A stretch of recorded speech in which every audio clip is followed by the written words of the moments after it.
तो एक किसान को दो तरीके के चने दिए गए और बोला गया कि ये चने आपको खेत में डालने हैं और इससे जो फसल तैयार होगी वो आपको और चने दे देगी।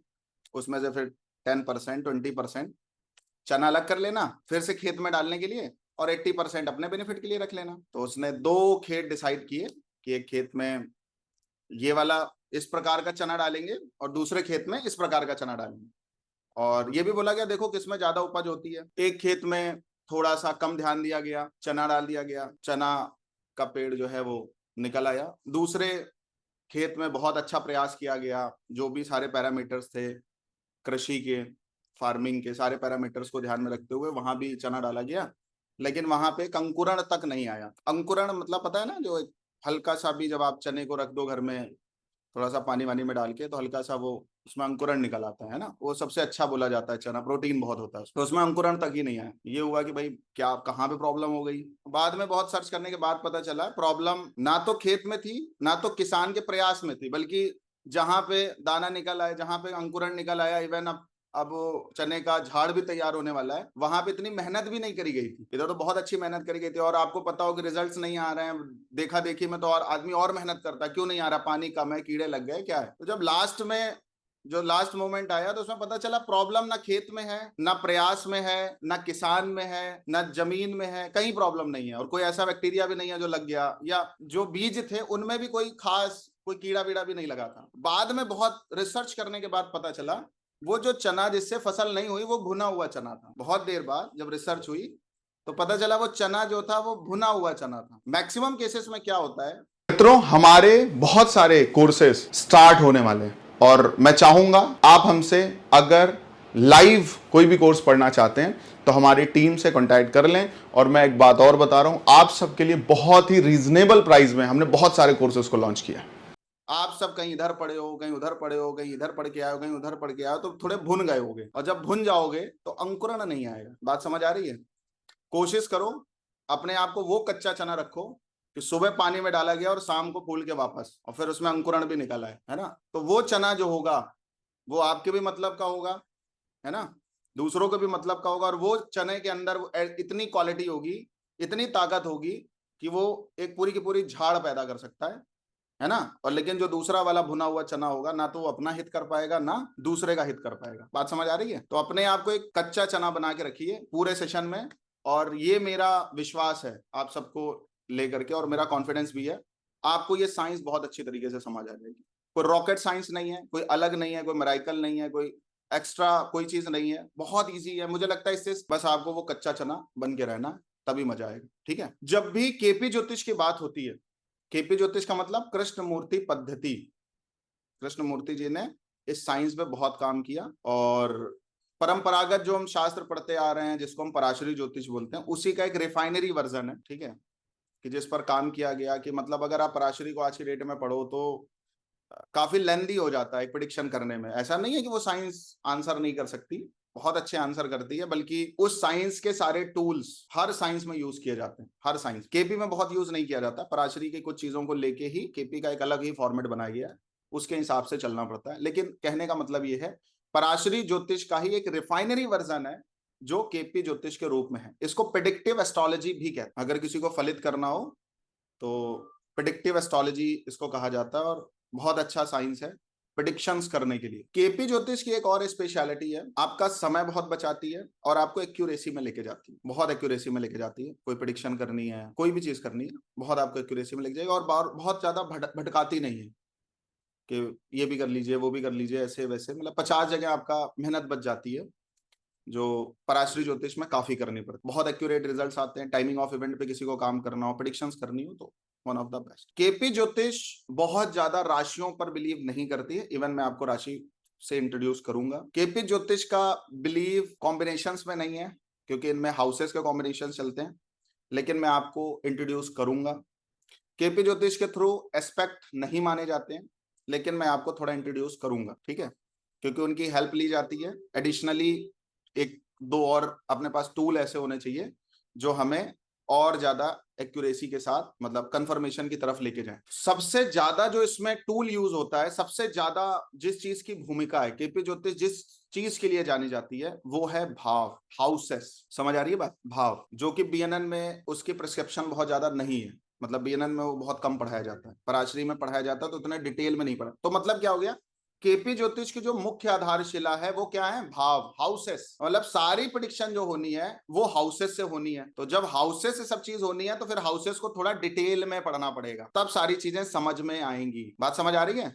क्योंकि कौन सा हाउस कहाँ कनेक्ट करेगा, हम लोग को तो एक हाउसेस के बहुत ज्यादा 15-20 एट्रीब्यूट्स पता होंगे, हद है, 15-20 की तो हद है, रेयरली 10 पता होंगे, है कि नहीं है? मतलब एक हाउस की अगर मैं बात करूं कि फर्स्ट हाउस से क्या क्या देखा जा सकता है, तो रेयरली 10 पता होंगे। लेकिन जब भाव ही पढ़ने हैं तो थोड़ा ढंग से पढ़ लेते हैं, जब हाउसेस ही पढ़ने हैं तो थोड़ा ढंग से पढ़ लेते हैं, ताकि कोई आंख भी बंद करवाए तो हमें तुरंत कनेक्ट हो जाए कि ये कौन से भाव हैं और इस भाव से क्या रिजल्ट आ सकता है, कनेक्ट करने में आसानी रहेगी। मैं आपको फिर से एक बात बोलता हूं, जो सीक्वेंस से मैं आपको पढ़ाने वाला हूं उस सीक्वेंस से ही पढ़ना है आपको, ना तो बहुत ज्यादा भागना है, ना बहुत ज्यादा पूछना है, क्योंकि भूत में जाओगे तो तकलीफ, भविष्य में जाओगे तो अभी का छूट जाएगा।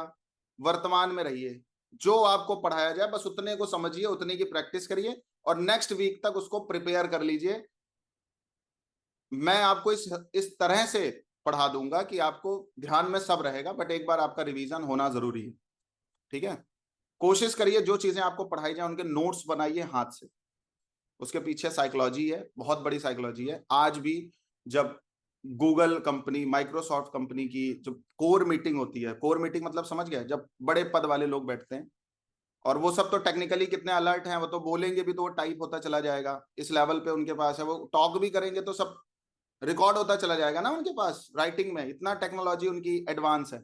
आज भी पेन और पेपर का यूज करते हैं, आज भी, क्योंकि जब आप कोई चीज लिखना चालू करते हो आपका सबकॉन्शियस ब्रेन अलर्ट में चला जाता है, और जब तक कोई चीज सबकॉन्शियस ब्रेन में नहीं जाती है तब तक प्रिडिक्शन लेवल पे वो नहीं आ सकती। ठीक है? तो थोथा चना बाजे धना घना वाली जो कहावत है वो रट्टू तोताओं के लिए है। एस्ट्रोलॉजी बताऊं कैसे रिजल्ट देती है? एस्ट्रोलॉजी कभी आपको आएगी ना, ज्योतिष कभी आएगी, एकाएक प्रिडिक्शंस होती हैं एस्ट्रोलॉजी में। ठीक है? मतलब बहुत हम लोग करते हैं, मतलब चीजें कनेक्ट करते हैं, चीजें करते हैं, ढूंढते हैं क्या क्या चीजें हैं, लेकिन जो अच्छे लेवल पे एस्ट्रोलॉजी कर रहे हैं उनके सबकॉन्शियस ब्रेन से आंसर होता है, मतलब उनको बहुत कैलकुलेट नहीं करना पड़ता है। ठीक है? तो जब तक आपके सबकॉन्शियस तक कोई चीज नहीं जाएगी जब तक उनका रिजल्टेंट नहीं आएगा, इसलिए कोशिश करिए अपने नोट्स बनाइए। और एक कोशिश और करिए, यहां नोट्स मत बनाइए, क्योंकि जितना आप कंसीव करोगे डायरेक्ट, क्योंकि आप लाइव क्लास में हो, आप यूट्यूब की क्लास में नहीं हो कि मतलब जिसमें हमने डाल के छोड़ दिया। अभी मेरी ऊर्जा, मेरा कंसंट्रेशन, मेरा सबकॉन्शियस ब्रेन आपको एकदम डायरेक्ट फीड कर देगा। ठीक है? और आपने अभी अपना टाइम इधर उधर कुछ करने में वेस्ट कर दिया तो वो उससे चूक जाओगे। नॉलेज तो आपके पास डॉक्यूमेंटेड बहुत हो सकता हो जाए, लेकिन जो मेन प्रयास होता है किसी भी अच्छे टीचर का वो ये होता है कि भाई आप एकदम यहीं बैठ के समझो, घर जाके बस फिर नोट्स वोट्स बना लेना, वीडियो की हेल्प ले लेना थोड़ी बहुत। एक जो मुख्य बात है वो ये है कि थोड़ा ही करिए, 10 मिनट करिए, आधे घंटे करिए, 1 घंटे करिए, कोशिश करिए घर में बैठ के अपने नोट्स बनाइए, थोड़ा बहुत उनको एक बार रिवीजन करते रहिए, देखते रहिए, बहुत हेल्प मिलेगी आपको। ठीक है? और कोई चीज पेंडिंग मत छोड़िए, सबसे जो बड़ी चीज। ठीक है? अभी हम हाउसेस पे आते हैं, भाव पे। भाव को थोड़ा सा समझो। अच्छा, मेरे को एक बात पहले बताइए, आप में से कोई ऐसा तो नहीं है जिसको एस्ट्रोलॉजी नहीं आती है? अगर हैं तो हैंड रेस करिए पहले, मतलब उनको जरा भी नहीं पता है कि हाउसेस होते कैसे हैं, देखे कैसे जाते हैं, थोड़ी भी अगर एबीसीडी नहीं पता है तो। मनीषा जी हैं, और कौन है? अरे अंजू जी, आप कैसी बात कर रहे हैं आपको भी नहीं आता? एकदम नहीं आता? हाउसेस नहीं आते क्या आपको? आपने शायद 2-3-4 महीने पहले केपी के लिए उन्होंने पेमेंट कर दी थी, मुझे याद है ना? जी। क्या मतलब, क्या आपको सच में नहीं आता, थोड़ा भी नहीं आता? नहीं नहीं, थोड़ा थोड़ा आता है। हाउसेस पता है पर थोड़े बहुत? फर्स्ट हाउस क्या, हाँ हाँ। थर्ड हाउस, हाँ इतना हाँ, बस? ठीक। हाउसेस पता है, प्लैनेट्स पता है, दृष्टि बहुत पता है, थोड़ा बहुत बहुत पता है। बहुत बढ़िया, बहुत बढ़िया। चेतन जी, इतना तो पता होगा कौन सा हाउस कैसे देखते हैं थोड़ा बहुत? चेतन जी, बहुत डीप की बात नहीं कर रहा हूँ, थोड़ा मोटा मोटा पता है ना फर्स्ट हाउस से क्या क्या देखते हैं, थोड़ा बहुत इनिशियल में, इतना तो ज्यादा पता? कुछ पता नहीं सर। थोड़ा बहुत पता है ना? हाँ हाँ। फर्स्ट हाउस अगर मैं बोल रहा हूँ तो आप चले जाओगे ना फर्स्ट हाउस पे? ठीक है। हाँ। इतना तो चले जाओगे? मनोज भाई, आप चले जाओगे? अगर मैं फर्स्ट हाउस बोल रहा हूँ तो इतना तो दिमाग में चला जाएगा कि असेंडेंट की बात हो रही है, नहीं है इतना? बोलो। अनम्यूट करो। हाँ जी चला जाऊंगा। ठीक है, बाकी जिनको नहीं आता है, एक ही लोग हैं, उनको हम हमारी टीम से थोड़ा बहुत करवा देंगे, समझिए केवल। ठीक है,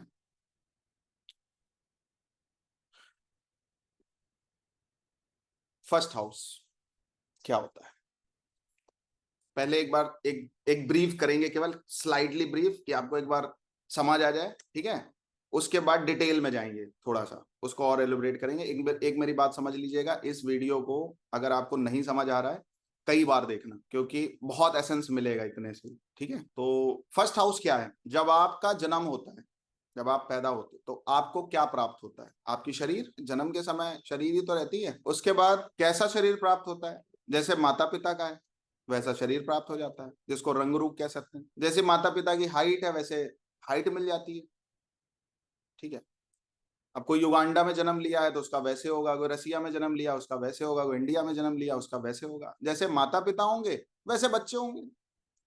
तो फर्स्ट हाउस से क्या क्या देखा जा सकता है, फर्स्ट हाउस से आपको देखा जा सकता है, असेंडेंट होता है फर्स्ट हाउस।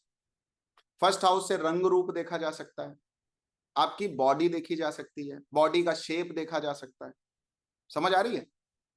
और जब आप पैदा होते हो तो एक चीज आपको बाय डिफॉल्ट मिलती है, ब्रेन, जिसको थोड़ा सा प्रिपेयर करना पड़ता है धीरे धीरे, शनै शनै। तो मस्तिष्क आपको जन्म से ही प्राप्त होता है, दिमाग तो पैदा होते ही पता होता है ना, प्राप्त होता है सबको। अब उसकी पेरेंटिंग किस तरीके से है, एजुकेशन किस तरीके से है, उस तरीके से दिमाग खुल जाता है। चोरों का भी बहुत तेज दिमाग चलता है, तो दिमाग भी जो है वो आपको जन्म से ही प्राप्त होता है ना। उसके बाद जब आपको आपका शरीर प्राप्त हो गया, माता पिता के अनुरूप रंग रूप प्राप्त हो गया, फिर आप मूव करते हो सेकंड हाउस पे।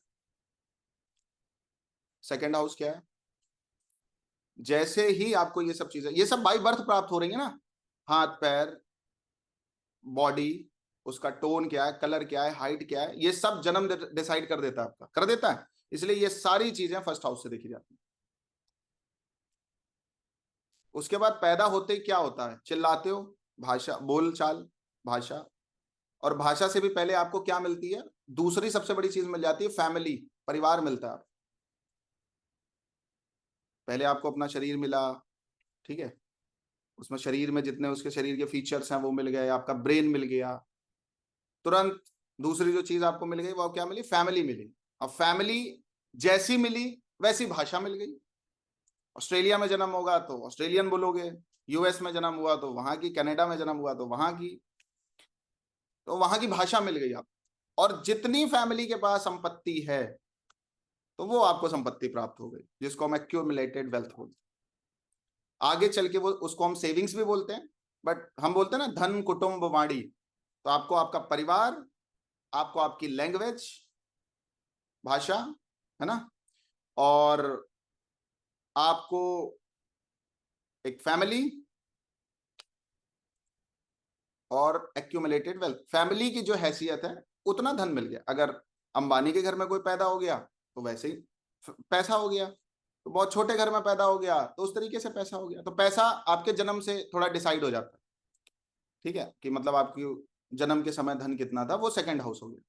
सेकंड हाउस आपकी वो पेरेंटिंग है या वो एजुकेशन है, जिसको हम एक बात बोलते हैं, हम लोग एक मतलब एक शब्द यूज करते हैं कि पेरेंटिंग शब्द बोलते हैं। मतलब जो आप फैमिली से बहुत चीजें सीखते हो, चाहे वो वैल्यूज हो गई, चाहे वो संस्कार हो गए, ठीक है, बोल चाल आप परिवार से सीखते हो, किस तरीके से बोलना है, कैसी आपकी भाषा शैली है। अब देखो, जिनके घर में बहुत ठेठ बोलेंगे, अब मेरी बात को अन्यथा न लीजिएगा, थोड़ा सा इधर चले जाओ, क्या नाम है इसका, दिल्ली चले जाओ, दिल्ली से थोड़ा आगे चले जाओ तो थोड़ी ठेठ भाषा है ना। हरियाणा साइड, बिहार चले जाओ, वहां की कुछ और भाषा है। तो भाषा आपका परिवार डिसाइड करता है, फैमिली डिसाइड करती है। ठीक है, उस पर किसी को कंट्रोल है तो परिवार अगर अच्छी तरीके से बोलता है तो बच्चे भी अच्छी तरीके से बोलते हैं। फैमिली में कोई चीखने चिल्लाने वाला है तो बच्चे भी चीखने चिल्लाने लग जाते हैं। और ये सब भाषा, पैसा और परिवार आपको बहुत कुछ आपके लिए डिसाइड करता है, करता नहीं करता है। तो आपकी जो परवरिश बोली जाती है वो भी सेकंड हाउस होता है। जब बात ये होती है ना, अरे इसकी परवरिश ही ऐसी हुई होगी, तो वहां पे कौन सा हाउस कनेक्ट हो जाता है तुरंत, सेकंड हाउस। देखो एक बात आपको बताते हैं, एजुकेशन के कई हाउस हैं, जो हम एजुकेशन बोलते हैं उसके कई हाउसेस हैं।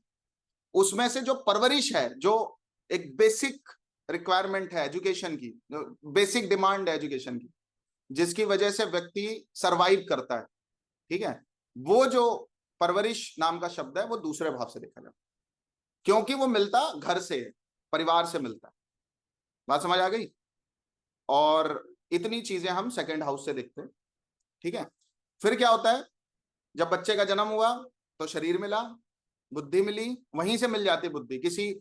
अब एक बात समझो, जिसके ब्रेन नहीं है पूरी जिंदगी उसको सिखाते रहो फर्क नहीं पड़ता है। कुछ बच्चे जन्म से ही ऐसे होते हैं कि पूरी लाइफ उनको आप एजुकेट करते रहो नहीं हो पाता है। तो बुद्धि आपको जन्म से प्राप्त होती है, गद्दी भी कभी कभी जन्म से प्राप्त होती है, लेकिन उस बुद्धि और गद्दी का उपयोग कैसे आपको आगे करके चल के करना है, वो आपकी जो जर्नी है वो डिसाइड करती है। कभी कभी बहुत अच्छे पैसे वाले कुछ नहीं कर पाते, और जिनको कुछ नहीं मिला होता बहुत कुछ कर जाते हैं। वो तो आपकी यात्रा डिसाइड करती है आगे की। उसके बाद जब आप पैदा होते हो तो आपकी बहुत अच्छी पेरेंटिंग होती है, देख रेख होती है, माँ सारा व्यवस्था करती है, पिताजी सारी व्यवस्था करते हैं, जो चाहते हो दूसरा भाव आपको लाके देता है। किस लेवल पे लाके देता है? जिस लेवल की उनकी हैसियत होती है, फाइनेंशियल कंडीशन होती है। क्लियर हो गई बात? उसके बाद बच्चा बड़ा हो रहा है, जब बड़ा हो रहा है तो क्या कर रहा है? एफर्ट्स कर रहा है। अब उसको बोलना भी है, अब उसको थोड़ा बहुत चलना भी है, अब उसको एफर्ट्स भी करने हैं। और उन एफर्ट्स के दौरान अगर उनको कोई इनकरेज ना करे, मोटिवेटेड ना करे, तो कुछ रिजल्ट आएगा? नहीं आएगा। बच्चा गिरा, रोया, आपने बोला नहीं नहीं आपको फिर चलना है।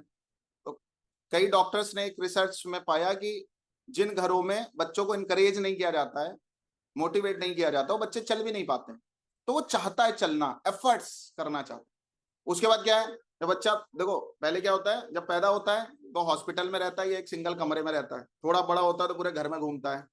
थोड़ा और बड़ा हो रहा है, जब थर्ड स्टेप पे जा रहा है, इसका मतलब थर्ड हाउस पे जा रहा है, तो अगल बगल घूमने लग जाता है। अब आपका लड़का, अब आपकी बच्चा आपकी पकड़ में नहीं है, फ्लैट में हो तो दूसरे फ्लैट पड़ोसी के घर में चला जाएगा। जैसे ही आप उसको फ्रीडम दोगे घर से भागेगा। भागेगा नहीं भागेगा? पकड़ पाओगे आप उसको? नहीं पकड़ पाओगे। थर्ड हाउस को अगर थोड़ा सा ऑब्जर्व करोगे तो थर्ड हाउस किस चीज का? एफर्ट्स का है, मोटिवेशन का है, इनकरेज का है, पड़ोसी का है। ऐसे समझो, एस्ट्रोलॉजी ऐसे समझे जाती है। बहुत कुछ है ही नहीं ज्योतिष में, समझना आ गया, खेल हो गया।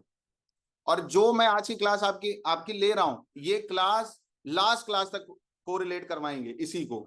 इसी से करियर निकालोगे, ठीक है, इसी से आप मेडिकल एस्ट्रोलॉजी करोगे, इसी से सब करोगे। एसेंस यही है। आज मैंने जब बीज का नाम लिया तो बीज ही दे रहे हैं आपको, ठीक है, वृक्ष तो आप खुद बनाओगे। और ये जो स्टोरी आपको बता रहे हैं, ये केवल स्टोरी नहीं है, इससे 1000 प्रिडिक्शंस होंगी आगे चल के। इट्स एसेंस ऑफ एस्ट्रोलॉजी, ठीक है, मतलब तरीका दूसरा हो सकता है, वे ऑफ, मतलब जिसको हम बोले तरीका कुछ अलग है मेरा, डिफरेंट है थोड़ा सा। समझ इसको क्या समझो, बस इतना आ गया, बहुत कुछ आ जाएगा। एस्ट्रोलॉजी का जो प्लेनेट है केतु है, स्टेप्स में चीजें आती हैं, एकदम से नहीं आती है, ठीक है। अब बच्चा क्या कर रहा है? चलना, efforts, third house. Short travel, third house, थोड़ा बहुत चल रहा है, थर्ड हाउस, ठीक है। Communication, third house. जितने भी एफर्ट होते हैं लाइफ के वो सब थर्ड हाउस होता है, ठीक है। अब वो जिस पड़ाव में होगा उस लेवल पे एफर्ट होगा। अब जब बच्चा पैदा हुआ फर्स्ट हाउस, पेरेंटिंग हुई सेकंड हाउस, घर में है सेकंड हाउस, घर से बाहर जैसे ही थोड़ा बहुत उधर उत्पात मचाना चालू किया, चीजें छूने चखने लगा, ट्राई करने लगा, कभी मम्मी को आटा करते हुए देखेगा तो कहेगा मेरे को भी बनाना है, मतलब एफर्ट चल रहा है ना। उसके बाद बच्चा, अब क्या होता है, जब 2-3 साल का होगा तो घर वालों को चिंता हो जाती है, भाई अब ये इसको घर में मत रोको खोपड़ी खा रहा है अभी ये। तो क्या होता है, स्कूलिंग स्टार्ट करो, इसको पढ़ाना चालू करो। ये अनुपम कौशिक जी, आपकी बेटी है ये? बहुत बढ़िया, बहुत बढ़िया, ऑल द बेस्ट, गुड उसके बाद क्या है, बच्चों को सिखाओ ज्योतिष, अच्छी बात उसके बाद क्या है, जैसे ही उसका मतलब चालू हुआ, तो जैसे उसने खुरापात करना ज्यादा चालू किया, नॉटी हो गया, शरारती हो गया, परेशान करना चालू किया, घर उठाना चालू किया, चीखना चिल्लाना चालू किया तो घर वाले क्या कहते, भाई इसका स्कूलिंग करो, स्कूल भेजो। तो प्राइमरी जो एजुकेशन होती है वो 4th हाउस, लिख लीजिए। केपी में, इवन केपी में 10th और 12th तक की एजुकेशन को 4th हाउस से ही देखा जाता है। परवरिश क्या है? 2nd house. अब 4th हाउस क्या हो गया? Schooling, education, 4th house. उसके बाद अब उसके थोड़े बहुत डिजायर बनते हैं बच्चे के, अपने तरीके से वो कुछ करना चाहता है, मतलब अब उसकी डिमांड बढ़ती है, बढ़ती है। अब वो कभी कहेगा मेरे को ये गाड़ी, जो चीज देख लेगा वो चाहिए, ये गाड़ी चाहिए, ये घर चाहिए। स्कूल में अगर उसने देखा कि किसी के पापा बहुत बड़ी गाड़ी से आ रहा है तो घर आके कहेगा मुझे बहुत बड़ी गाड़ी चाहिए, बहुत बड़ा बैग, बहुत अच्छा बैग चाहिए, बहुत अच्छा लंच बॉक्स चाहिए, टिफिन बॉक्स चाहिए, इवन ये वैरायटीज चाहिए। अभी एफर्ट चल रहा था 3rd हाउस में, जैसे ही थोड़ा सा एफर्ट से आगे बढ़ा 4th स्टेप पे आया, अब डिजायर बिल्ट होने लगा। सुख चाहिए, स्कूल जाने का नहीं मन है, सर दर्द हो रहा है, मेरी हेल्थ ठीक नहीं है, रोने लगेगा। बात समझ आ रही है? कंफर्ट चाहिए, सुख चाहिए, बच्चे को जहां मजा आएगा वो करेगा। तो 4th हाउस कंफर्ट का है, 4th हाउस सुख का है। जब सुख से इसको जोड़ा गया तो सबसे पहले मां से जोड़ा गया। क्यों जोड़ा गया? एक तरफ मां खड़ी हो और एक तरफ दुनिया की सारी चीज खड़ी हो, ठीक है, बच्चा मां की तरफ जाएगा। सबसे पहला सुख उसको मां देती है, इसलिए 4th हाउस को मां से कनेक्ट किया गया। वो मां को नहीं छोड़ सकता, वो खुद छोड़ के चली जाए वो बात अलग है, डेथ हो जाए, चली जाए, डिवोर्स ले लें, बच्चा बाप के हिस्से में आ जाए, लेकिन वो अपनी तरफ से नहीं छोड़ना चाहता मां को, ठीक है। तो कहने का मतलब क्या है, सुख की जब बात हुई तो सबसे पहले जो किसी की इच्छा है, इसेंशियल जो सुख है वो क्या है? मां है, इसलिए 4th हाउस को मां से जोड़ दिया गया।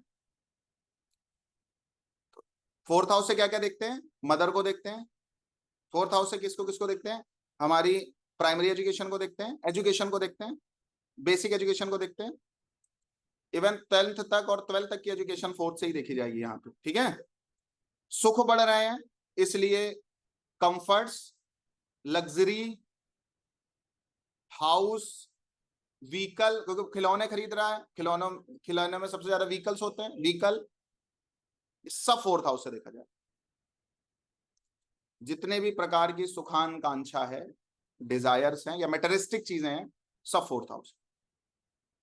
तो माता, भूमि, वाहन और सुख सुविधाएं, ये चौथे भाव से जुड़ी हुई है। तो माता क्यों जुड़ी है, समझ आ गया? सुख से क्यों जोड़ा गया इनको? क्योंकि पहला सुख मां ही है किसी बच्चे के लिए। इसके बाद अब उसकी थोड़ी और यात्रा बढ़ी। अब क्या यात्रा बढ़ी है? अब थोड़ा बड़ा हो रहा है। आजकल जो स्कूल का माहौल चल रहा है, तो सबसे पहले क्या है, बच्चे की थोड़ी इंटेलिजेंस बढ़ती है, समझदारी बढ़ती है। इंटेलिजेंस, जब वो बच्चा होता है तो बच्चा होता है, जब वो बड़ा हो रहा होता है तो इंटेलिजेंस भी बढ़ रही होती है। इसलिए 5th हाउस इंटेलिजेंस का है, आईक्यू का है। जो आपकी आईक्यू है वो 5th हाउस। कुछ बच्चे ऐसा देखा होगा कि पूरे साल पढ़ते हैं, बहुत अच्छे मार्क्स लेके आते हैं। कुछ बच्चे 3-4 महीने पढ़ते हैं और टॉप कर जाते हैं। ये जो टॉपर निकलते हैं 5th हाउस देता है, क्योंकि आईक्यू लेवल इसके पास बहुत है। 4th हाउस के पास तो लेबर है, मतलब लेबरनेस थोड़ी ज्यादा है, पढ़ना है 4-4 घंटे, 5-5 घंटे, 6-6 घंटे पढ़ रहे हैं। It's a 4th house. 5th house क्या है? 1 घंटे में याद हो गया, या घर वालों से कह रहा है याद हो जाएगा, तुम क्यों परेशान हो रहे हो। तो 5th हाउस में क्या क्या मिलता है? इंटेलिजेंस बढ़ती है। अब बच्चे को इंटरटेन भी चाहिए, भाई पिकनिक जाना है, या स्कूल में थोड़ा बड़ा हो रहा है तो उसको इंटरटेनमेंट भी चाहिए, कभी मूवीज भी देखनी है, कभी दोस्तों के साथ गपशप भी लड़ानी है, थोड़ी मौज मस्ती भी चाहिए। तो इसलिए 5th हाउस इंटरटेनमेंट का भी हो जाता है। 6, 7, 8 में जाते जाते थोड़ा और आगे बढ़ते हैं बच्चे, आज का जो युग चल रहा है, तो कोई एक ऐसा फ्रेंड बन जाता है जिसको आज की डेट में बॉयफ्रेंड, गर्लफ्रेंड बोलते हैं, प्रेमी बोलते हैं, प्रेमिका बोलते हैं। सबसे ज्यादा यहीं पे होता है, ठीक है। प्रेम यहीं से पनपता है। तो 5th हाउस लव अफेयर्स का भी हो जाता है। प्रेम की शुरुआत तो यहीं से है, 8, 9, 10th, 11th, 12th। क्लियर? समझ आ रही बात? अब जब थोड़ा, अब जब यहाँ पे प्रेम को जोड़ दिया गया, यहाँ पे इंटरटेनमेंट को जोड़ दिया गया, यहाँ पे सबसे बड़ी जो बात है वो ये है क्या कि एक एजुकेशन और से आगे बढ़ने के बाद वो खुशी तलाशता है, हैप्पीनेस। इसलिए फिफ्थ हाउस खुशी का भी हो जाता है, एंटरटेनमेंट का भी हो जाता है, खुशी का हाउस है, इंजॉयमेंट का हाउस है फिफ्थ। इसलिए फिफ्थ हाउस में एक डायरेक्शन आ जाती है जो हमारे घर में यूज होती है, जो एंटरटेनमेंट जोन बनता है उसको ईएनई बोलते हैं, ईस्ट नॉर्थ ईस्ट, जहां पे टीवी लगेगी, जहां पे गपशप रूम बनेगा, मनोरंजन रूम बनेगा, वो ईएनई से फिफ्थ हाउस डिसाइड करता है आपका मतलब घर में कौन से जोन में बैठने से आपको खुशी या इस तरीके की चीजें रियलाइज होने लग जाएंगी अपने आप ऑटोमेटिकली। समझ आ रही है बात? अच्छा एक बात बताओ, खुशी से पांचवें भाव को जोड़ा गया और व्यक्ति को अपने जीवन में सबसे ज्यादा खुशी कब मिलती है? आप में से कोई आंसर करना चाहेगा? सबसे ज्यादा खुशी कब मिलती है? मैसेज कर दो, ऐसे अनम्यूट करेंगे तो टाइम लगेगा।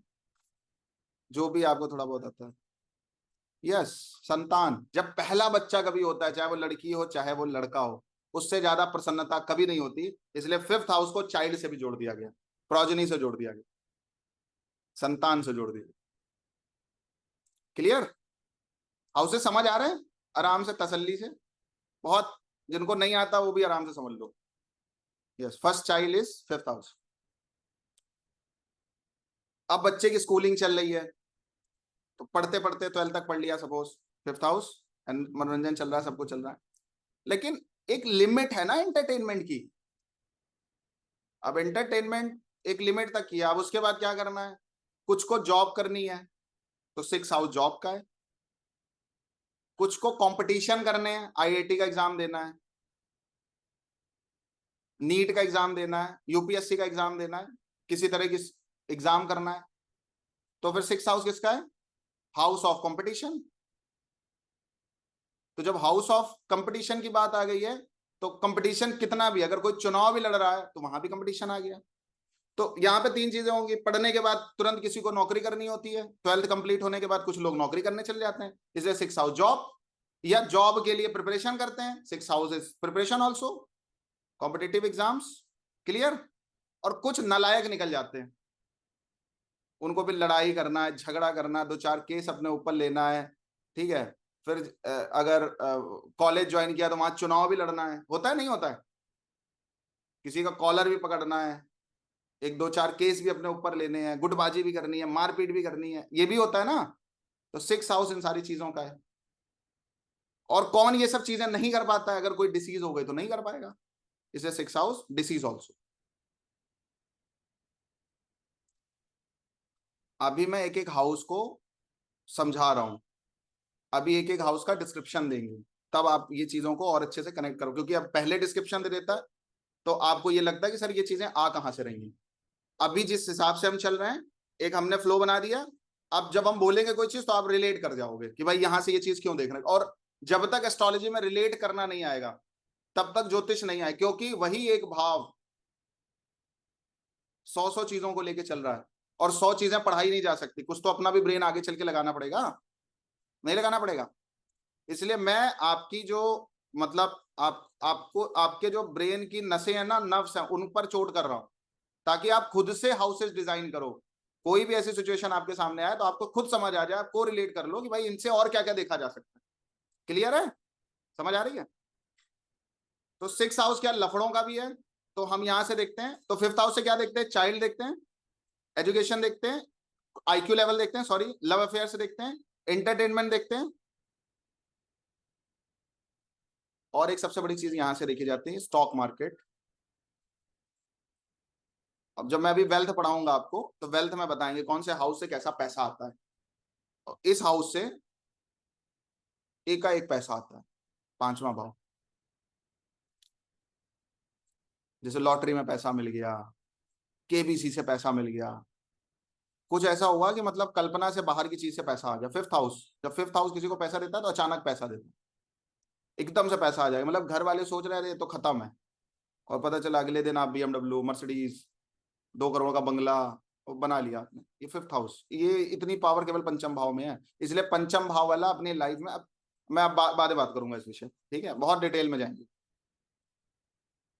पंचम भाव में एक्टर आते हैं, एक्ट्रेसेस आते हैं, परफॉर्म करने वाले लोग आते हैं। तो एक्टर को पता होता है कितना पैसा लाइफ में कमा लेगा वो, एकाएक पैसा आ जाता है ना उनके पास। एक मूवी हिट हो गई तो 14 मूवी साइन हो गई, एक फ्लॉप हो गई तो बैठे हैं घर में चुपचाप। ठीक है, तो सेकंड हाउस होता है एक्यूमुलेटेड वेल्थ। और पंचम भाव को लोग कहते हैं भाई 6 का नेगेशन है, इसलिए यहाँ पैसा नहीं। यहाँ पे इतना पैसा है कि आदमी अचंभित हो जाता है और बिलीव नहीं कर पाता है वो अपनी पूरी लाइफ की इसने ही कमाया है। उसको लगता है कि जुगाड़ उगाड़ से कुछ पैसा है, क्योंकि फिफ्थ हाउस पूर्व जन्म है। लिख लीजिए, पूर्व जन्म। अगर पूर्व जन्म में कुछ पुण्य कर्म बचे हैं तो पंचम भाव के थ्रू पैसा मिलेगा, एकाएक पैसा मिलेगा। इसलिए पंचम भाव इष्ट का भी भाव हो जाता है।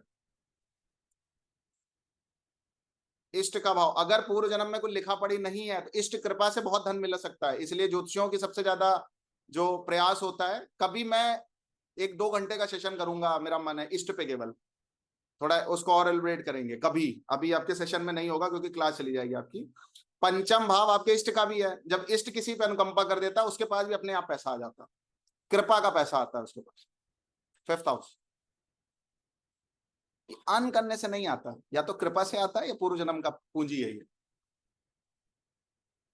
क्लियर हो रही बात, समझ आ रही है? तो पूर्व जन्म का संबंध 2 भावों से, एक पंचम भाव से, एक 8वें भाव से। 8वें भाव में एंसेस्ट्रल प्रॉपर्टी मिलती है, एंसेस्ट्रल वेल्थ मिलती है, या ससुराल से पैसा मिलता है। कोई मेल है तो इकलौती औरत मिल जाती है, लड़की होती है जो अपने घर की है, उसके माता पिता ने जो कुछ भी अर्न किया है वो दामाद को दे दिया। ये भी 8th हाउस है, अनअर्न्ड इनकम। ठीक है, लेकिन 5th हाउस आपको एकाएक धन देता है। क्लियर हो रही? ठीक है। उसके बाद 6th हाउस में क्या क्या मैंने आपको थोड़ा एक ब्रीफ किया था, वो समझ आया? तो क्या क्या देखते हैं यहाँ पे? रोग, ऋण, शत्रु, हाउस ऑफ कंपटीशन, मुख्य रूप से लिख लीजिए 6th house.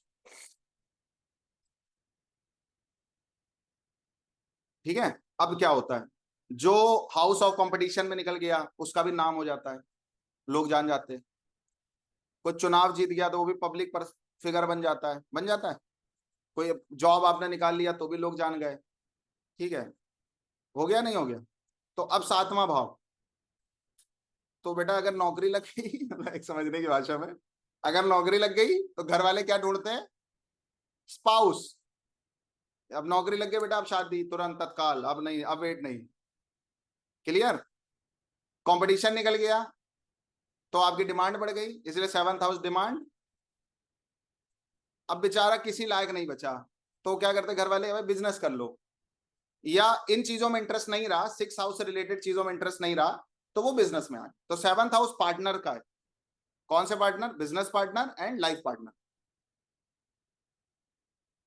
Clear? 7th house आज की डेट में एक आदमी को सक्सेसफुल तब माना जा रहा है उसके पास फॉलोवर्स कितने और सब्सक्राइबर कितने। ये जितना ड्रामा है ये 7th हाउस है, ये 10th हाउस नहीं है। 10th हाउस वाले का आप नाम जानते हो, फॉलोवर की जरूरत नहीं है उसको। हो सकता है 2 ही लाख फॉलोवर हो उसके, लेकिन पूरी दुनिया जानती होगी। ये 10th हाउस की पावर है। तो जो केवल फॉलोवर की वजह से जिनकी डिमांड बढ़ रही है वो 7th हाउस, जिनके काम की वजह से जिसकी स्टेटस बढ़ रहा है, डिमांड बढ़ रही है, वो 10th हाउस है। काम बोल रहा है या केवल नाम बोल रहा है, ये दोनों में डिफरेंस है। क्लियर हो रही है?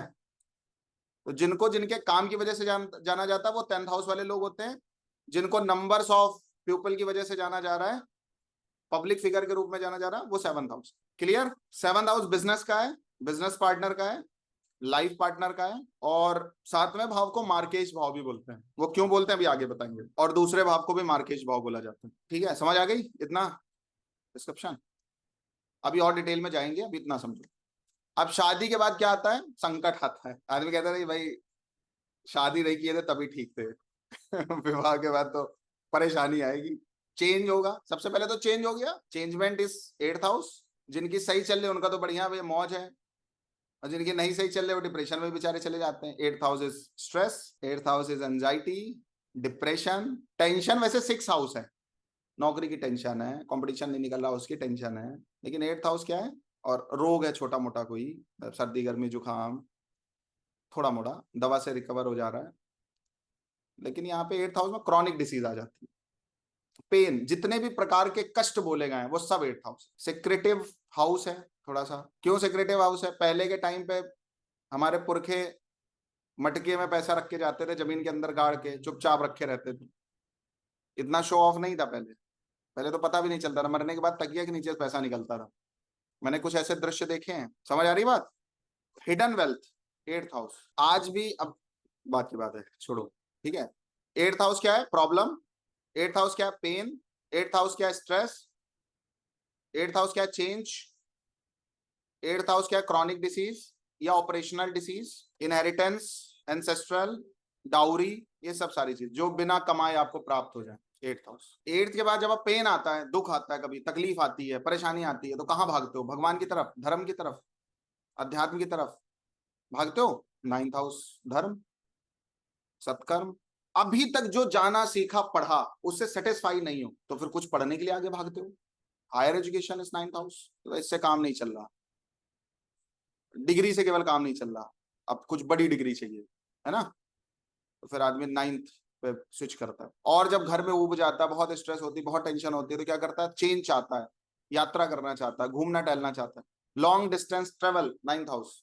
Short travel is 3rd house, long distance travel is 9th house. 9th house is धर्म आल्सो। अच्छा, आपको कोई प्रॉब्लम आ जाए लाइफ में, भगवान ना करे किसी को, तो सबसे पहले आपको हौसला कौन देता है? अगर पिता अगर किसी का जीवित होता है ना, आप में से बहुत लोगों के नहीं होंगे, आपको एक बात पता है, पिताजी होते तो ये ना होता, वो कहीं ना कहीं से व्यवस्था कर दे, होता नहीं होता। कभी कोई आकस्मिक संकट आ जाए, दिक्कत आ जाए, या तो वो सब ला के दे देंगे तुमको, और या तो कम से कम हौसला दे देंगे, बेटा ठीक है, वो एक्सपीरियंस कर चुके होता है ना लाइफ में कई बार, यार ये सबके साथ होता है बेटा, टेंशन नहीं लेना है, तुम्हारे साथ कुछ नया नहीं हुआ। इसलिए पिता को कभी कभी पेन रिलीफर बोला जाता है। आज ही डेट में हमें और हमारे माता पिता के कष्ट, कभी कभी ये लगता है कि भाई हम, हमारे लिए रोड़ा है, हमारे लिए परेशानी है, हमारे लिए तकलीफ है, हम उस लेवल पे कुछ कर नहीं पा रहे हैं, लेकिन आपके पता नहीं कितने अशुभ ग्रहों का फल वो खुद भोग रहे हो, हमारा ध्यान उस पर नहीं जाता। 10 दिन उनकी सेवा करनी पड़ जाती है। कभी कभी तो ऐसा भी देखने को मिल रहा है, कुछ ऐसी माएँ हमारे पास आती हैं, बच्चे फोन पे बात तक नहीं करते हैं, बाप कह रहा है बेटा एक बार मिलना है, तो बेटे के पास टाइम नहीं है, मतलब इतने प्रोफेशनल लोग हैं। 9th हाउस क्या है? जब भी कष्ट आएगा, संकट आएगा, या तो पिता मिलेगा, या तो पिता याद आएगा। बोलते जरूर है कि माँ की याद आती है, लेकिन सहायक पिता ही होता है मैक्सिमम केसेस में।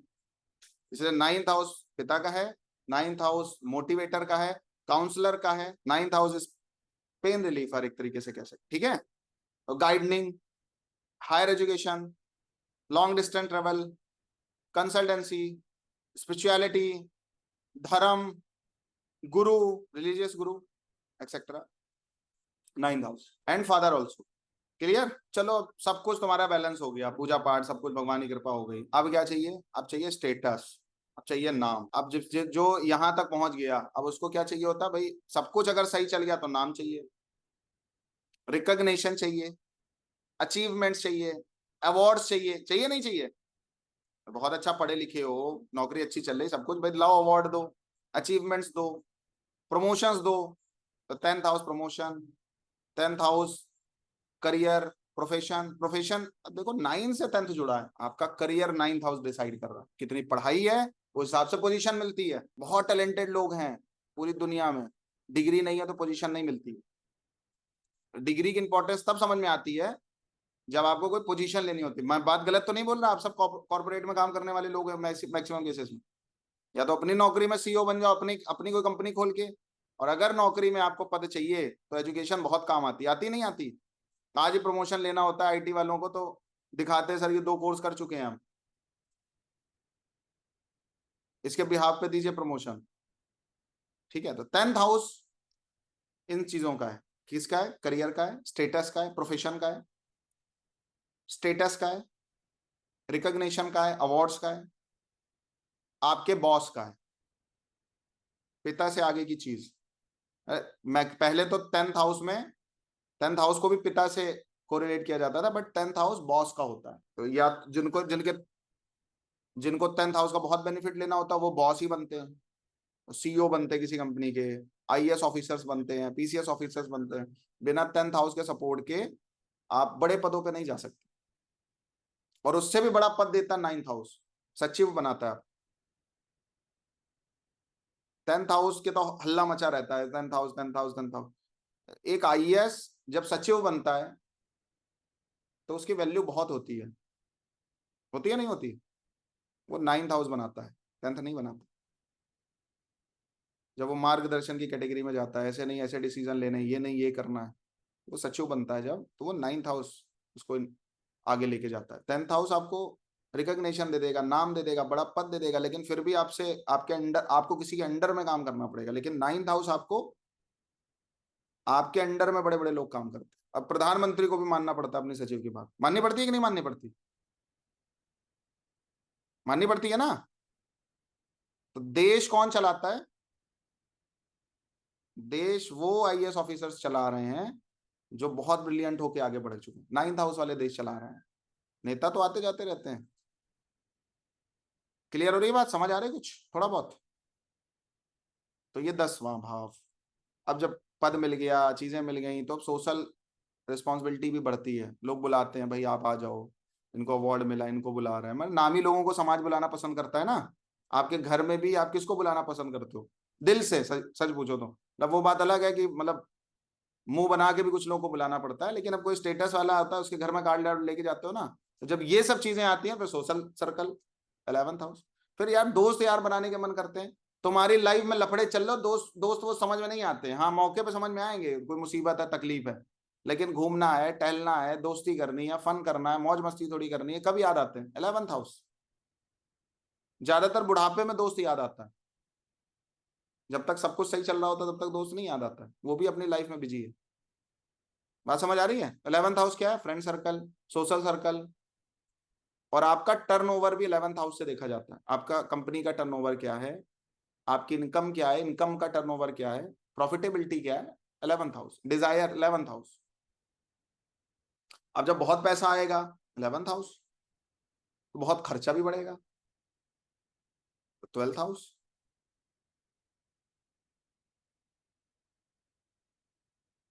और बहुत पैसा कहाँ कहाँ खर्चा होता है? सबसे ज्यादा पैसा कहाँ खर्चा होता है? स्पिरिचुअलिटी में, गुरु को मानने लग जाओ, हॉस्पिटल में। पहले तो कुछ खर्चा होता ही नहीं था, एकदम लिमिटेड लिमिटेड चीजें थी।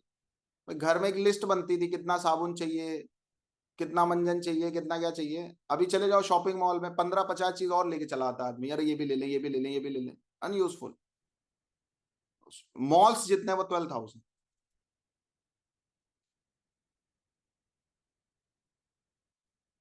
समझ आ रही है बात? तो हॉस्पिटल 12th हाउस। अब फॉरेन ट्रेवल करना हो, विदेश जाना हो तो भी पैसा चाहिए, रुकना हो तो भी पैसा चाहिए। विदेश कब आदमी जाता है? जब बहुत खर्चा करने का मन होता है, बहुत कमा लिया अब खर्चा करने, चलो विदेश चलते हैं, सेटल हो जाते हैं वहीं पे। 12th house settlement, foreign settlement या फॉरेन जाना। अब यहां तक की यात्रा बहुत अच्छी रही तो मोक्ष प्राप्ति 12th हाउस। यहां तक की यात्रा डिस्टरबेंस हो गई 9th 11th तक, तो फिर क्या? जेल यात्रा कंफर्म। इसलिए 12th हाउस जेल यात्रा का भी है।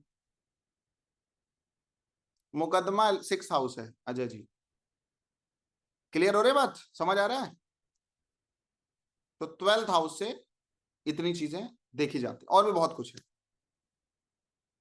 यहां तक समझ में आ गया थोड़ा बहुत? मुझे लगता है इतना ब्रीफ सफिशिएंट है आप सबके लिए, इससे ज्यादा समझाने की जरूरत नहीं है। अब लिखाने की जरूरत, अब थोड़ा आपको लिखना है, पेन कॉपी भी चला सकते। और ये चीजें जो मैं अब बताने जा रहा हूं इनको बहुत ध्यान से समझिए और बहुत ध्यान से लिखिए। फर्स्ट हाउस, प्रथम भाव क्या है? लगन है। तो किसी भी तरीके की जो आपकी जर्नल फीचर्स हैं, कैरेक्टरिस्टिक्स हैं, वो फर्स्ट हाउस। नेटिव खुद जिसकी कुंडली है वो फर्स्ट हाउस होता है, लिख लीजिए।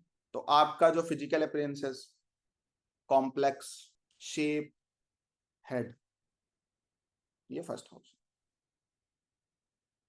एबिलिटी हम बोलते हैं, एक्टिविटी, एडमिनिस्ट्रेटिव कैपेसिटी। ये जो चीजें हम बता रहे हैं जल्दी इंटरनेट पे, बुक्स में भी नहीं मिलेंगे आपको, इसलिए लिख लो। क्योंकि मैं थोड़ा रिस्पॉन्सिबिलिटी के साथ पढ़ाता हूँ, मैं ऐसे आए गए में नहीं पढ़ाता हूँ, मेरा थोड़ा पढ़ाने का तरीका अलग है। ठीक है। कभी कभी एज देखी जाती है यहाँ से, फर्स्ट हाउस से, लिख लीजिए। जब आपकी एज देखनी होगी तो फर्स्ट हाउस, लॉन्जिविटी जिसको बोलते हैं, as first house. Ambitions, beauty, ancestry, ancestry मतलब इसको कह सकते हैं, अपीयरेंस, एटीट्यूड, फर्स्ट हाउस। क्योंकि पहले भाव का कारक सूर्य माना जाता है, इसलिए यहां से एटीट्यूड भी देखा जाता है। ठीक है। बर्थ, बॉडी लिम्स, ब्रेन बताई दी आपको। किसी का character, first house. Childhood, culture. कभी कभी क्या ना, कुछ लोग ऐसा बोलते हैं हम एडजस्ट नहीं कर पाते, होता नहीं होता, शब्द सुना है आपने, अरे हम एडजस्ट नहीं कर पाते सर। तो कंफर्ट्स एंड डिसकंफर्ट्स भी फर्स्ट हाउस से देखे जाते हैं व्यक्तिगत रूप से।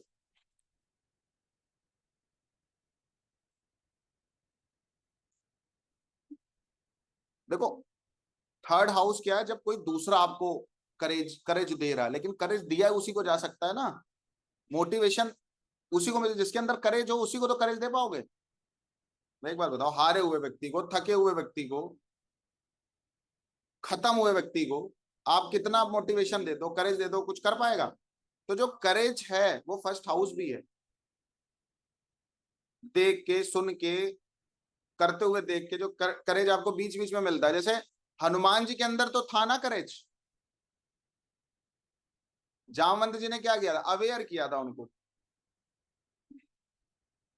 तो कभी कभी क्या होता है, व्यक्ति साहसी होता है, हिम्मती होता है, मजबूत होता है, कोई सपोर्ट कर देता है, अरे तुम कर लो यार, हो जाएगा, नहीं होगा तो हम पीछे बैठे हैं। इसे थर्ड हाउस सपोर्ट भी होता है, बट मेन जो करेज का हाउस है वो फर्स्ट है।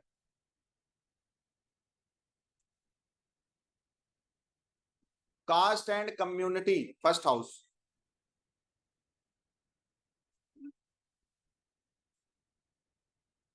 समझ आ रहा है? आगे लिखिए।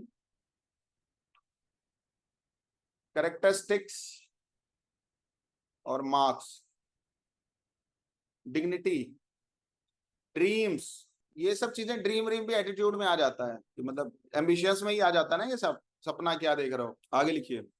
ईगो, बोल ही दिया शायद। Environments at the time of birth, जन्म के समय का एनवायरमेंट क्या था, फर्स्ट हाउस बताता है। फेलियर, देखो फेम के कई भाव हैं, जैसे मैंने बोला सेवंथ हाउस क्या है, सोसाइटी से जो आपको फेम मिलता है, लोग जो आपको फेमफुल मान लेते हैं, सेवंथ हाउस। टेंथ हाउस कैसे फेम देता है, आपने कुछ अचीव कर लिया, कुछ आपने कर दिया, उसके थ्रू आपको फेम मिला। लेकिन कुछ व्यक्ति को वैसे ही फेम मिलता है, बिहेवियर की वजह से और चीजों की वजह से, मतलब लोग उसको मानते हैं, सम्मान देते हैं, तो वो सम्मान फर्स्ट हाउस का सम्मान हो जाता है। इसलिए फर्स्ट, डिफरेंस करना समझ गए, टेंथ हाउस वाला फेम क्या, फर्स्ट हाउस वाला क्या है। तो फर्स्ट हाउस भी फेम को रिप्रेजेंट करता है। मैंने एक बात अभी यहाँ पे बोली थी कि फर्स्ट हाउस जो है वो आपकी कैपेसिटी, एडमिनिस्ट्रेटिव नेचर है। इसलिए जिसको पॉलिटिक्स में जाना होता है, पहले तो उसका एटीट्यूड होता है ना पॉलिटिक्स में जाने का, कि मुझे राजा बनना है, राज करना है, मेरे को विधायक बनना है। विधायक बनेगा नहीं बनेगा तो टेंथ हाउस डिक्लेयर करेगा। और टेंथ हाउस विधायक बनाने का भाव नहीं है, वो तो पद हो गया एक तरीके से, मिनिस्टर बनाता है वो, और बड़ी पोजीशन पे लेके जाता है, आपका वर्कलोड बढ़ाता है थोड़ा टेंथ हाउस। क्लियर हो रही बात? आगे लिखिए। इसी में फर्स्ट में भी बहुत कुछ है। Failure, fame, grief, hair style, happiness.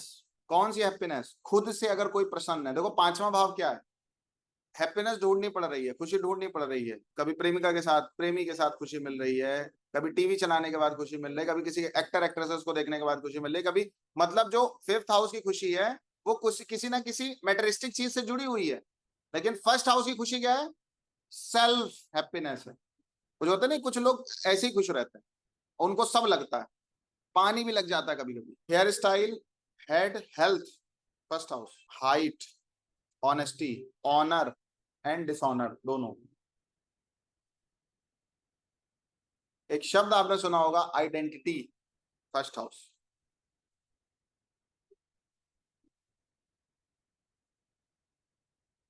अभी तो मैं थोड़ा सा ज्यादा ब्रीफ कर दे रहा हूं, फिर आपके मतलब की कुछ चीज बताएंगे, और इतने से सब निकल आएगा जितना बता रहा है। इनसे करियर भी आप निकाल लोगे, सब चीज निकाल लोगे आगे जब हम इसको कनेक्ट करेंगे। और आगे लिखिए। लॉन्जेविटी हो गई है। लिवलीहुड, जिया कैसे है पूरी लाइफ। नॉलेज, इसमें नॉलेज नहीं आता है, इसमें प्रेजेंट ऑफ माइंड वाली नॉलेज आती है, जिसको हम प्रेजेंट ऑफ माइंड बोलते हैं ना, परिस्थितियों के हिसाब से दिमाग चलाना, फर्स्ट हाउस। आगे लिखिए।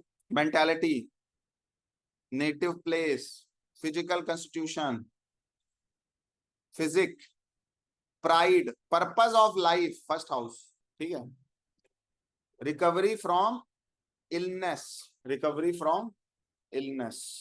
आगे लिखिए। तो ये हो गया, रिकवरी फ्रॉम इलनेस हो गया। उसके बाद लिखिए stamina, scholarly nature, self respect, standard of life, struggles in life, success, temperaments, tendencies, texture of body, vitality, well being, wisdom और ट्रेवल।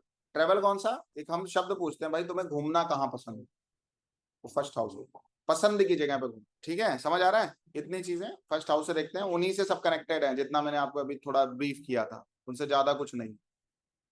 सेकंड हाउस लिखो, फर्स्ट हाउस हो गया है। सेकंड हाउस, आपकी फैमिली में जो भी कोई एडिशन होता है वो सेकंड हाउस होता है। केवल फैमिली नहीं है, फैमिली में जितने लोग जुड़ रहे हैं वो भी सेकंड हाउस है। अब शादी के बाद पत्नी जुड़ जाती है, उसको भी सेकंड हाउस से देखते हैं, मैरिज भी सेकंड हाउस होता है। चाइल्ड जुड़ता है तो चाइल्ड भी इसी में आ जाता है। फैमिली से लेके वेल्थ से लेके जितना आपका एम्बिशंस होता है वो सेकंड हाउस होता है। Bank balance, buying and selling, trade में भी ये चीजें आती हैं, ट्रेडिंग में भी। लेकिन यहाँ पे आपने पैसा लगाया अपना रखा हुआ और फिर कोई चीज परचेज करी, देन आपने उसको बेच के अपना भी पैसा ले लिया। ट्रेडिंग में क्या होता है, आपका कुछ नहीं लगा होता, आपका डायरेक्ट कमीशन होता है। मेरी बात समझ आ रही है? और लगता भी है तो एक सर्टेन टाइम पीरियड के लिए लगता है। लेकिन सेकंड हाउस में क्या होता है, आप अपना इन्वेस्टमेंट करते हो। जैसे कुछ लोग ज्वेलरी खरीद लेते हैं आज की डेट में, कुछ लग्जरी वॉचेस खरीदते हैं, बैग्स खरीदते हैं, शूज खरीदते हैं, उनमें इन्वेस्टमेंट करते हैं, अपना पैसा डाल के छोड़ दिया ना। कुछ बैंक में एफडी करते हैं, सेकंड हाउस।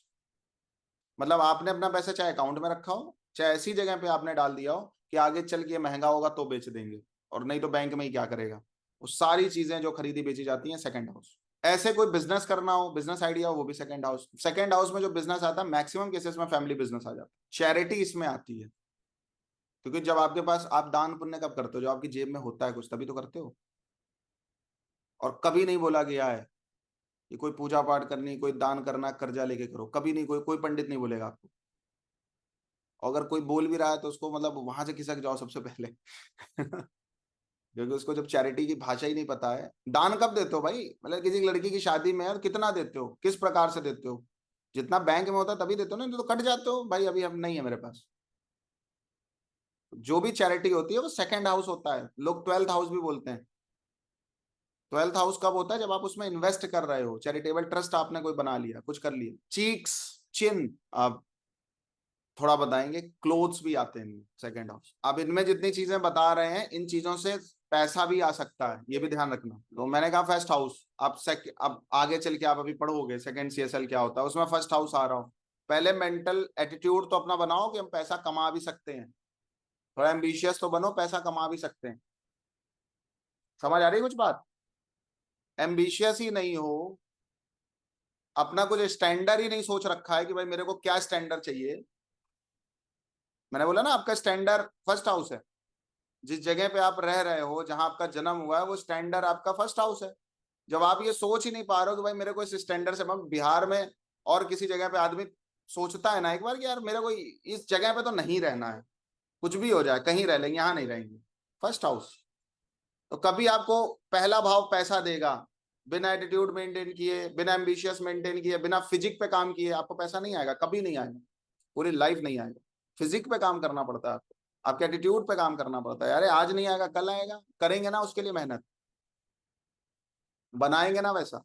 खेसारी लाल का भी इंटरव्यू आया है, उसको देखना शुभांकर मिश्रा के चैनल पे। पहले एटीट्यूड बनाया जाता है तब कभी कुछ आता है। उसने कहा मैं जब नया नया आया तो मुझे बड़ा प्रताड़ित किया जा रहा था, मुझे, मैं देखता था, तो मैंने कहा मैंने अपना मेंटल एटीट्यूड बनाया कि मेरे को बॉडी सबसे अच्छी बनानी है, मेरे को डांसिंग सबसे अच्छी करनी है। इट्स अ मेंटल एटीट्यूड, वो आपको पैसा देगा। समझ आ रहा है? बुद्धि जा रही है? अब दूसरा भाव कैसे बचा रहे सर, मेरी कुंडली में तो दूसरा नंबर आ रहा है, मेरे पास तो खूब पैसा है। अरे कुछ पैसा नहीं है, बैठे रहोगे भाई, पैसा रखने से पैसा थोड़ी आएगा, अगर है थोड़ा बहुत। अगर कभी कभी क्या होता है, फैमिली इतना पैसा देके जाती है लेकिन आपको पता ही नहीं उस पैसे क्या करना है, एफडी खा रहे हो पूरी जिंदगी। अरे कहीं आपको थोड़ा बहुत ढूंढो ढांडो, इधर उधर करो, बुद्धि लगाओ, कुछ ऐसी चीजें खरीदो जो कल को बढ़ सकती हैं। चीक्स, चिन, क्लोथ्स, कॉपर, कॉस्मेटिक्स। फेस होता है आपका सेकंड हाउस, उसमें जितनी लीपा पोती होती है सब सेकंड हाउस होता है।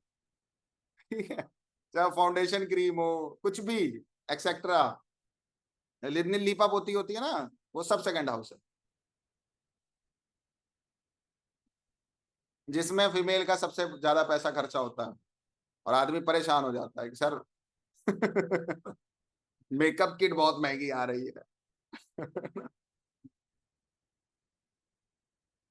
आगे लिखिए इसी में, डिपेंडेंट्स, डिटर्मिनेशन। सेकेंड हाउस आपकी ईटिंग हैबिट्स भी है। तो अब मान लो 6 ESL में सेकेंड हाउस आ रहा है, छठा भाव रोग का होता है। तो कभी कभी रोग इसलिए होता है खा ज्यादा रहो, दिन भर खा रहे हो, इसलिए कोई रोग पनप जाता है ईटिंग हैबिट्स की वजह से। कुछ गलत खा रहे हो, फालतू का खा रहे हो। तो जब सेकंड हाउस में 6 ESL में सेकंड हाउस दिखता है, मैं अभी ब्रीफ कर रहा हूँ, समझना नहीं है, समझोगे बल ये क्यों बोल दिया गया भाई। कुछ खाया पिया होगा इसलिए कोई तबीयत आपकी खराब हुई है, गलत खा लिया होगा, बात समझ आ रही है। या कुछ रेगुलरली कुछ गलत खा रहे हो, पी रहे हो, इसकी वजह से दिक्कत है। अब लीवर में कोई दिक्कत आ गई, किडनी में कोई दिक्कत आ गई, तो कहते हैं ना भाई ड्रिंकिंग हैबिट हो सकती है, कुछ तम्बाकू माकू खाते होगे, कुछ ऐसा इसलिए हो गया। या और कोई चीज, फास्ट फूड बहुत खाते होगे, पिज्जा बर्गर मोमो बहुत खा रहे हो। क्लियर हो रही बात, समझ आ रहा है कुछ। ईटिंग हैबिट्स, एजुकेशन मैंने बोल ही दिया, कौन सी एजुकेशन अभी ब्रीफ किया था आपको। Eyes, eyebrows, I site, right I site होती है इसमें। बस फेस बता दिया, फैमिली, फाइनेंस, फूड। फॉलोवर्स जो है वो 7th हाउस भी है, सेकंड हाउस भी है। अच्छा, आजकल जो अच्छे इन्फ्लुएंसर्स हैं वो क्या बोलते हैं, भाई आप मेरे फॉलोवर नहीं हो, आप मेरी फैमिली हो, मेरा परिवार इतना बड़ा हो गया है, बोलते हैं नहीं बोलते हैं। तो फॉलोवर्स जो है वो सेकंड हाउस से भी देखे जाते हैं। फ्रेंड्स होते हैं, कौन से फ्रेंड, लंगोटिया यार, सेकंड हाउस। कई फ्रेंड्स होते हैं आपकी लाइफ में। एक मित्र आपको सेकंड हाउस वाला मिलता है, एक मित्र थर्ड हाउस वाला होता है। वो कौन सा दोस्त होता है, जब मौके पे जरूरत पड़ने पे याद आता है। कुछ ऐसे सपोर्टिव फ्रेंड्स होते हैं आप, वैसे वो याद नहीं रहेंगे घूमने टहलने में। कुछ 5th हाउस वाले फ्रेंड होते हैं, पिक्चर देखने जा रहे हैं यार किसी के साथ जाना है, पिकनिक में जा रहे हैं तो किसके साथ जाना है। तो 7th हाउस आपको फ्रेंड्स बनवाता है। पहले होता था राजा महाराजे मित्रता करते थे, तो एक दूसरे से ट्रेड होता था। अभी जो हमारे प्रधानमंत्री जिस तरीके के मित्र बनाए हैं, वो कैसे मित्र हैं, ट्रेड वाले मित्र हैं। क्लियर हो रही बात। मित्रों की भी बड़ी वैरायटी है, हर भाव मित्र का है, हर भाव करियर का है, हर भाव अर्निंग का है। बस आपको समझना है, थोड़ी बुद्धि लगानी है बस। और ये चीजें समझ जाओगे, पूरी केपी की स्क्रिप्ट आ गई आपके दिमाग में। केपी में क्या होता है, स्क्रिप्ट होते हैं, नंबर्स ऑफ हाउसेस होते हैं, उनसे आपको अपने दिमाग चलाना होता है, बुद्धि चलाना होता है, कोरिलेट करना होता है, कौन से हाउस क्या क्या दे सकता है। फिर आप किसी का करियर डिसाइड कर देते हो, अर्निंग डिसाइड कर देते हो, लाइफ स्टाइल डिसाइड कर देते हो, वेल्थ डिसाइड कर देते हो। समझ आ रही बात, आगे लिखिए। उसके बाद फूड आपका सेकंड हाउस है।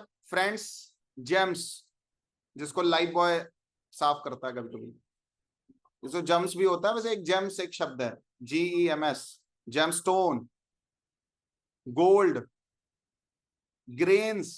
पहले पैसा कैसे होता था, पहले धंधा मतलब बिजनेस कैसे होता था, भाई पैसा कैसे होता था, भाई हमारे यहाँ 100 कुंटल धान हुआ है, एक्सचेंज हो रहा है।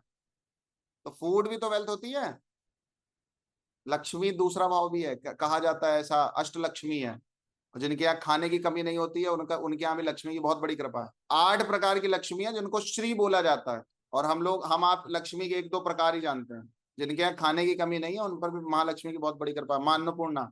तो इसलिए जो ग्रेन्स होते हैं वो भी सेकंड हाउस होता है। Hospitality, humility, imagination, second house. Income, jewels, किसी भी प्रकार के, lips, manner and source of death, second house. आगे लिखिए, मैटरनल एसेट्स, मटेरियल एसेट्स भी कह सकते, material prosperity, members of the family, money, nails, neck, nose. जो ट्रैफिक रूल्स हैं उनको मानने वाले सेकंड हाउस वाले लोग होते हैं, बहुत मानते हैं जो, मतलब अब सेकंड हाउस। ऑब्जर्वेशन कैपेसिटी, कहते नहीं अभी मैं ऑब्जर्व कर रहा हूँ, सेकंड हाउस। ऑप्टिमिस्ट, पल्स, कोई ऐसा व्यक्ति जो आपका बहुत क्लोज है, सेकंड हाउस। जिसको आप घर बुलाना चाहो, घर में कुछ खिलाना चाहो, जिसके साथ खाने पीने का मन करे। एक फ्रेंड होता है, फिर एक क्लोज फ्रेंड होता है, और मेल फीमेल दोनों में हो सकते हैं, होता नहीं होता है। तो सेकंड हाउस जरूरी नहीं है आप किसी लड़के या लड़की के साथ हैं तो आप प्रेम ही कर रहे हैं, क्लोज फ्रेंड होता है जिसके साथ समय बिताने का मन करता है, गप लड़ाने का मन करता है, घर में बुलाने का मन करता है, खाने का मन करता है। वो जो दोस्त जिनको आप अपने घर में बुला सकते हो, फैमिली के साथ जिनका इंट्रोड्यूस हो जाता है, तो सारे मित्र दोस्त, मतलब आप नहीं मिल रहे हो, आप कहाँ पड़े हो, आपसे नहीं पूछा जा रहा, आपके दोस्त को कॉल चली गई। ऐसे जो मित्र होते हैं वो सेकंड हाउस वाले होते हैं। क्लियर, समझ आ रहा है। आगे लिखो, प्लीजेंट स्पीच, बोलने की कला, मनमोहक जिसको बोलते हैं, poetic outlook, popularity, mouth marketing बोलते हैं इसको, सेकंड हाउस।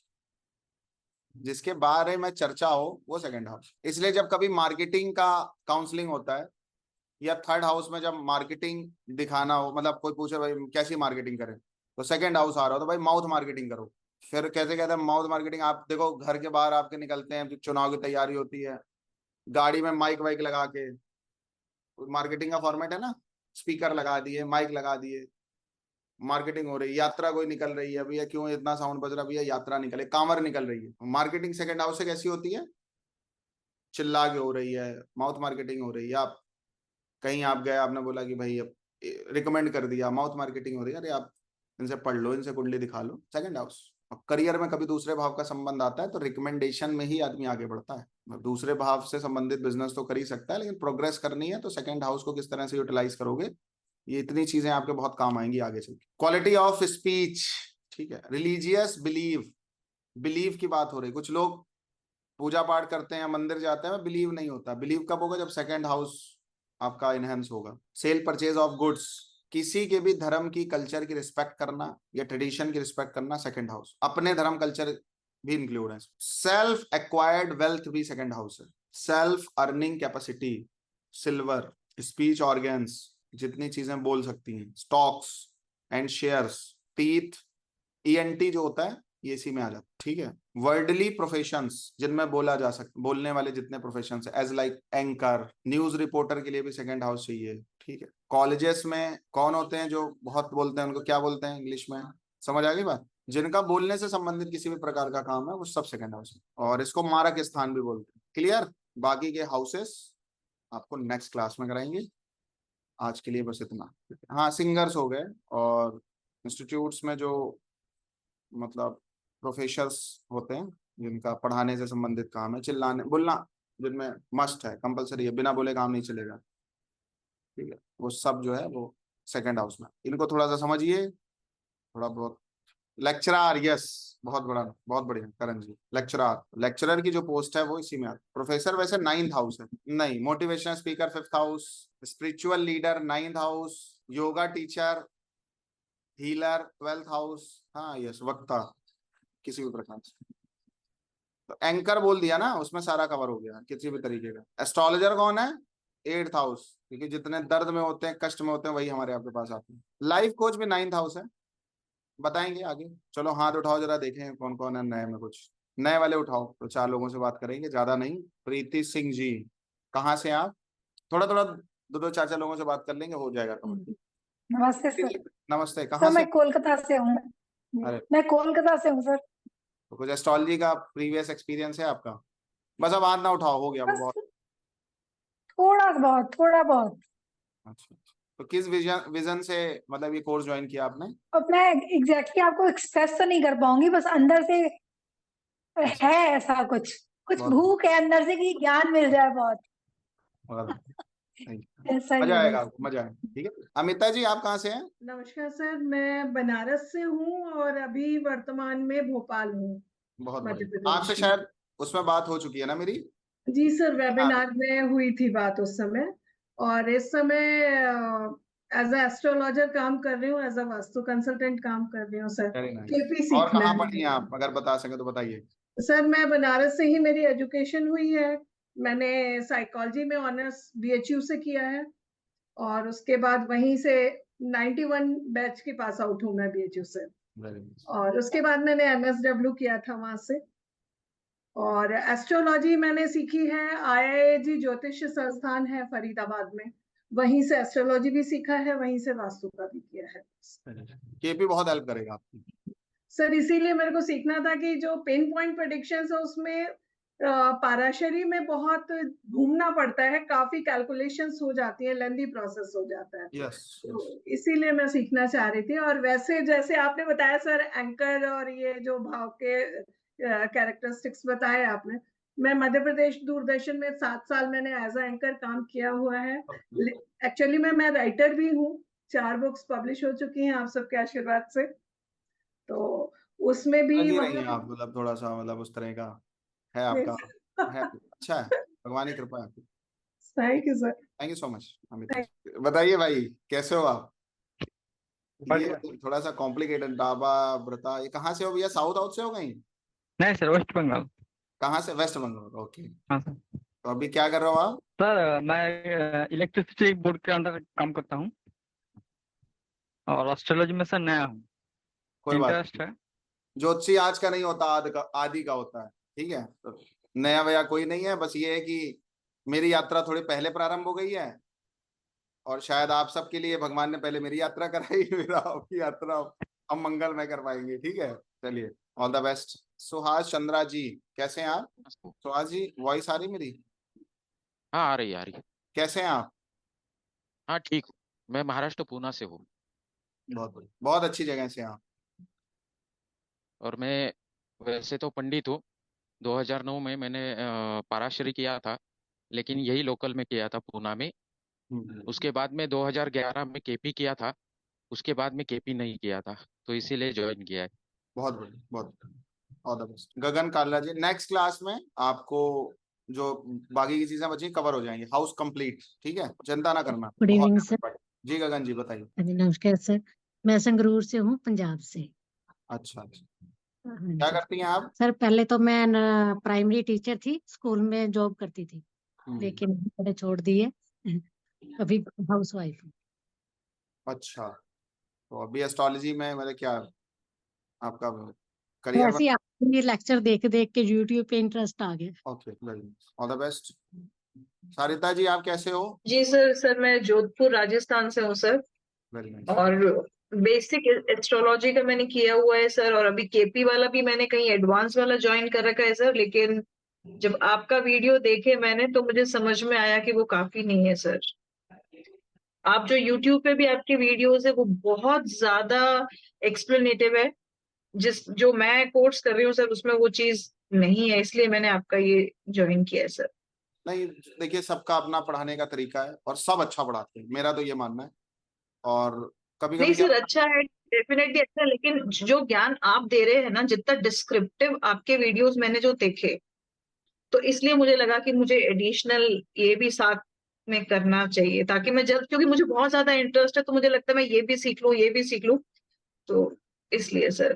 सरिता जी क्या है ना कि मैं जब एक टीचर की रिस्पॉन्सिबिलिटी से देखता हूँ, तो आजकल लोग मतलब जी पॉपुलैरिटी अच्छी मिल जा रही है क्योंकि सोशल मीडिया है, नाम अच्छा बन जा रहा है, लोग भी बहुत अच्छे पहुंच जा रहे हैं, ठीक है, क्योंकि एक बार नाम बन गया तो फिर जरूरत नहीं पड़ती है किसी और चीज की, मतलब आदमी पहुंचता ही पहुंचता है ना। लेकिन जब मैं एज ए टीचर खुद को देखता हूँ तो लगता है कि आज अगर मैं किसी कैपेबल हुआ हूँ, किसी मेरी कोई औकात बनी है तो हमारे टीचर्स की वजह से बनी है। और एक अच्छा टीचर जो जी होता सर। है ना, वो जी के दिखाता है, मतलब सारी चीजें। अगर मेरा ऐसा मानना है कि अगर एक टीचर अपनी रिस्पॉन्सिबिलिटी निभाता रहेगा तो हमारी जनरेशन को अच्छे एस्ट्रोलजर भी मिलते रहेंगे, लोगों की प्रॉब्लम भी resolve. End of the day हमें क्या चाहिए, हाँ, मतलब एक हमारी एक सोशल रिस्पॉन्सिबिलिटी है किसी भी व्यक्ति की। पैसा और ये सब चीजें तो अपने आप आती हैं। तो जी मेरा जी सर। आप सबको इतना मतलब पढ़ाने के पीछे रीजन क्या है कि आप भी कभी पढ़ाओ तो मतलब ये सोचे बिना पढ़ाओ कि यार मेरी, क्योंकि माँ बाप कभी किसी को कुछ देते हैं ना तो बच्चों को सोच सोच के नहीं देते, बुद्धि नहीं लगाते कि अरे इतना दे दें बहुत है, वो तो सब दे के जाते हैं ना। तो एक माता पिता के बाद एक जो बहुत बड़ी रिस्पॉन्सिबिलिटी किसी के ऊपर आती है तो टीचर्स के पास आती है। और अगर एक अच्छे टीचर जो है वो गढ़ते हैं ऐसे लोगों को कि जो समाज में बड़ा काम करते हैं। और आज की डेट में जिस हिसाब से मतलब मैं किसी कंपनी का नाम नहीं लूंगा, जिस हिसाब से ऐसी कोई साइट्स डेवलप हो रही हैं जो पता नहीं क्या क्या प्रिडिक्शंस कर रहे हैं, ऐसे एस्ट्रोलजर्स हैं जिनका कोई अस्तित्व भी ज्योतिष में नहीं है और उसके बाद वो अपने को बहुत बड़ा बता रहे हैं। तो एटलीस्ट अच्छे लोग मार्केट में जाएंगे तो हमारी शास्त्र की भी वैल्यू बढ़ेगी और लोगों का बिलीव और ज्यादा डेवलप होगा, है कि नहीं है? सर तो आपके यूट्यूब वीडियोस भी मैंने काफी देखे, तो उसी से मुझे लगा कि मुझे पढ़ना है। डेफिनेटली, मतलब मैं खुद को तो कुछ कहता नहीं हूँ, भगवान ने ही जो है थोड़ा बहुत काबिल बनाया, लेकिन हाँ मेरा प्रयास पूरा ये होता है कि मेरे से कुछ भी छूटे ना, मेरे को जितना आता है उतना मैं कोशिश करता हूँ कि डिलीवर हो, क्योंकि आई एम लाइक अ स्विगी जोमेटो क्योंकि ये जो विद्या है ये नहीं हमारी सर, आप नहीं है, हमने रियली भी, मतलब नहीं, मैं किसी की बुराई या वो वाले मेरा मोटिव बिल्कुल भी नहीं है, क्योंकि डेफिनेटली मैं जिनसे पढ़ रही हूँ उनसे मैंने वास्तु भी किया है और बहुत अच्छे से किया है। लेकिन अभी वाला जो है वो काफी आगे आने के नहीं, बाद भी वो आपका एकदम उन्होंने वो सबका होता बेसिक है। कवर नहीं हुए। सबका नहीं सर, होता है। वो बेसिक्स कवर नहीं हुए जो आपने लिया है ना, जैसे जो अपने यूट्यूब वीडियोस पे भी आपने जो डाला है वो चीजें वहां पे क्योंकि मेरी कवर नहीं हुई, तो अब जब वो मैं देख रही हूँ तो मुझे लग रहा है यार इसके बिना तो हम बिल्कुल प्रिडिक्शन कर ही नहीं सकते हैं, इसलिए। चलिए सारिता जी, बहुत बहुत धन्यवाद और स्वागत है आपका। थैंक यू, बहुत बहुत धन्यवाद। Thank you so much sir. Thank you. Beena Baid ji, कैसी हैं आप? नमस्ते सर। नमस्ते नमस्ते। जय जिनेंद्र। जय मैं जिनेंद्र। बैंगलोर से हूँ अच्छा अच्छा, बैंगलोर तो बहुत अच्छी सिटी है। और मैंने यस सर, आइए कभी गया यहाँ। नहीं हो, लोगों ने बताया। बताइए। मैंने वास्तु किया है और केपी भी किया है, लेकिन मुझे उतना सेटिस्फेक्शन नहीं मिला।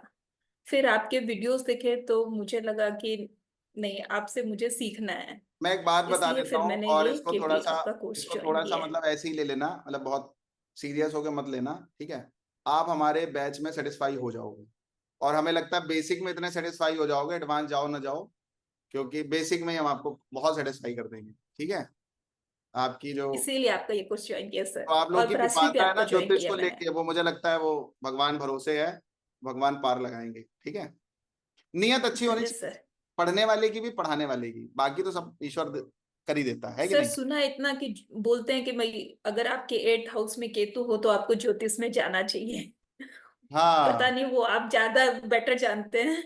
है कि तो एट्थ मेरे में 8th हाउस बनाता है में। एस्ट्रोलॉजी, रिसर्च में लेके जाता है, एस्ट्रोलॉजी भी रिसर्च का एक पार्ट है। Yes sir. जैसे आज की डेट तो में इसीलिए जानी इंटरेस्ट का नाम बहुत आपने रहता सुना है? जानी का नाम सुना है?